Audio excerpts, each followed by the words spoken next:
2018 Mercedes-Benz S560. I'm gonna show you how to remove the spark plug number 8 and number 7.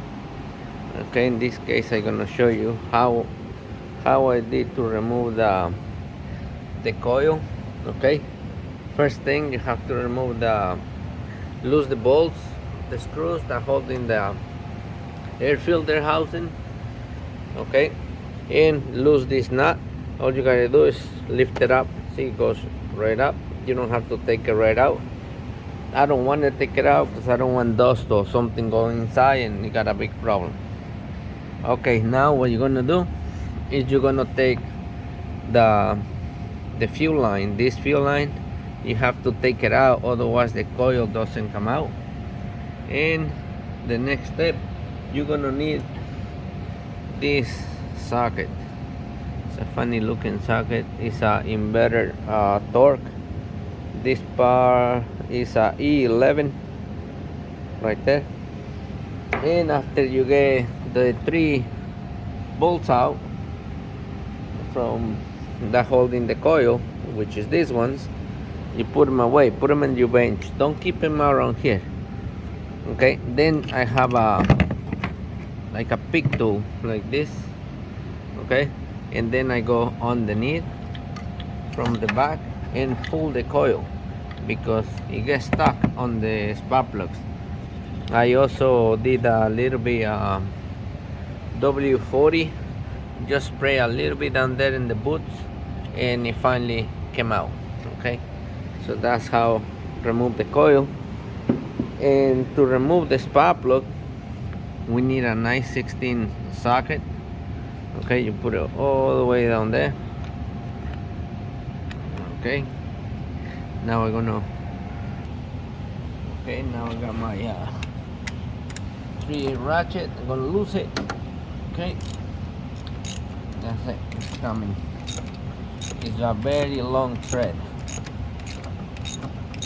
so I'm trying not to take it out if I don't have the new ones next to me. I don't like to leave the cylinders open, but in this case I like to do this video because I have nothing to do. I'm just waiting for the parts to arrive. I'm gonna put a Bosch spark plug. Oh, come on. Okay, now that you got it loose, if you have the right socket, as soon as loose, it will come with the socket. I don't have that socket. Most likely you're not gonna have it, so I have an old boot from another coil. I'm always keep it around for this because that way stick it in and I get my spark plugs out that way. Okay, so this is the spark plug. This is the original. It's like 80,000 miles in the car already. So that's how you get your spark plug. How you put it in is gonna be the same way. Use this and put it in and screw it by hand. The new one, do not gap them. They're supposed to come already gap, but take a look if this is closed, the prong is closed, it means they drop it at the store. So just get another one from the store. Do not touch this area and buy them that they already gap. They're gonna come gap anyway, but if the box is damaged, get another one, because if they drop it like this, most likely they close the gap and you don't want to do this whole job again. How much it costs to replace it? Well, in labor wise, I charge $40 each. So that's it. Good luck.